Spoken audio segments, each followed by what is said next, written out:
Hello guys, welcome to tip zone. இன்றைக்கி என்ன பார்க்க போகிறோன்னா, நம்ம வந்து இப்போ யூஸ்வலாக ஒரு ஃபார்முலா எப்படி போடுறோம் அப்படின்றதும், அந்த ஃபார்முலா போட்டு அதை எப்படி மற்ற செல்லுக்கு ஒரு செல்லுக்கும் தனித்தனியாக ஃபார்முலா போடாமல் அதை எப்படி ட்ராக் பண்ணுறோன்றது, ப்ளஸ் அப்சல்யூட் ரெஃபரன்ஸ்னால் என்ன அப்படின்றத பார்க்க போகிறோம். இப்போது இந்த டேபிளில் என்கிட்ட என்ன டேட்டா இருக்குது அப்படின்னா, என்னென்ன ப்ராடக்ட் கேட்டகரின்றது இருக்குது, அந்த ஒரு லேப்டாப்போட ப்ரைஸ் என்னன்றது இருக்குது, எவ்வளோ லேப்டாப்ஸ் செல் ஆகிருக்கு அப்படின்றது இருக்குது. ஸோ இப்போ டோட்டல் சேல்ஸ் அந்த அமௌண்ட் வந்து கண்டுபிடிக்கிறோம் அப்படின்னா, அந்த unit sold into unit price அதை போட்டோன்னா நம்மளுக்கு எவ்வளோ ருப்பீஸ்க்கு வந்து டோட்டல் சேல்ஸ் நடந்திருக்குன்னு தெரிஞ்சிருமா. அதை பண்ணுறதுக்கு equal to unit sold into நம்மளோட யூனிட் ப்ரைஸ் போட்டுட்டோம். இப்போ நம்மளுக்கு 60,000க்கு வந்து லேப்டாப்ஸ் வந்து சேல் ஆகிருக்கு. இதை வந்து நம்ம என்ன பண்ணுவோம், திருப்பி இங்கே வந்து மறுபடியும் ஃபார்முலா டைப் பண்ண தேவையில்லை. ஸோ ஜஸ்ட் இங்கே வச்சு இந்த ஃபில் ஹேண்டில் யூஸ் பண்ணி நம்ம இப்படி ட்ராக் பண்ணோன்னா மற்றதுக்கும் அந்த ஃபார்முலா வந்துடும்.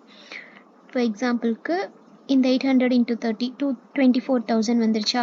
இதை நம்ம ஹைலைட் பண்ணி பார்த்தோன்னா ஆட்டோமேட்டிக்காக இது வந்து சைட்லேயும் ட்ராக் ஆகி இந்த ஃபார்முலா நம்மளுக்கு வந்துருச்சு. இதே சம்டைம்ஸ் வந்து நம்ம இந்த மாதிரி ட்ராக் பண்ண முடியாது. அப்போ தான் வந்து நம்ம அந்த அப்சல்யூட் ரெஃபரன்ஸ் அப்படின்றத யூஸ் பண்ணுவோம். அதுக்கான ஒரு எக்ஸாம்பிள் தான் நம்ம இங்கே பார்க்க போகிறோம். என்னென்னா, இப்போ வந்து ஒரு சேல்ஸ் பர்சன் ஒரு 5 பேர்த்தோட டேட்டா எடுத்திருக்கோம். அவங்க எவ்வளோ அமௌண்ட்டுக்கு வந்து சேல்ஸ் பண்ணியிருக்காங்க அப்படின்றது இந்த காலமில் இருக்குது, பி காலமில்.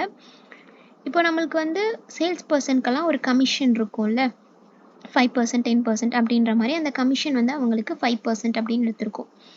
ஸோ இப்போ அவங்க எவ்வளோ சேல்ஸ் பண்ணியிருக்காங்களோ அதிலிருந்து அவங்களுக்கு 5% வந்து அந்த ஒரு கமிஷன் வந்து அவங்களுக்கு இன்சென்டிவாக போகுது. ஸோ இப்போ இந்த இன்சென்டிவ் எப்படி கேல்குலேட் பண்ண போகிறோம் அப்படின்னா, அவங்க எவ்வளோ அமௌண்ட்டுக்கு செல் பண்ணியிருக்காங்க இன்டூ இந்த கமிஷன், அதுதான் பண்ண போகிறோம். ஈக்குவல் டு எவ்வளோ அமௌண்ட்டுக்கு செல் பண்ணியிருக்காங்க இன்டூ இந்த கமிஷன், இதை எப்படி போட்டுட்டோம்.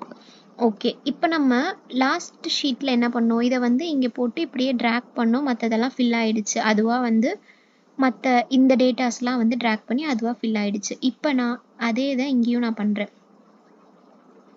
இங்கே வந்து 0 வருது. இதுக்கு என்ன ரீசன் அப்படின்னா, இதை நம்ம ஹைலைட் பண்ணி பார்த்தோன்னா B5 வந்து கரெக்டாக கீழே வந்திருக்கு, பாபோடது கரெக்டாக அடுத்து ட்ராக் ஆகிருக்கு ஆட்டோமேட்டிக்காக.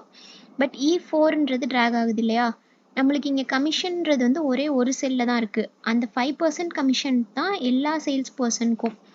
அப்படி இருக்கப்போ நம்ம வந்து இந்த E4 இந்த E3யில் இருக்க அந்த செல்லோட 5%-ஐ வந்து நம்ம ட்ராக் பண்ணுறப்போ E4ன்னு வந்துடும்.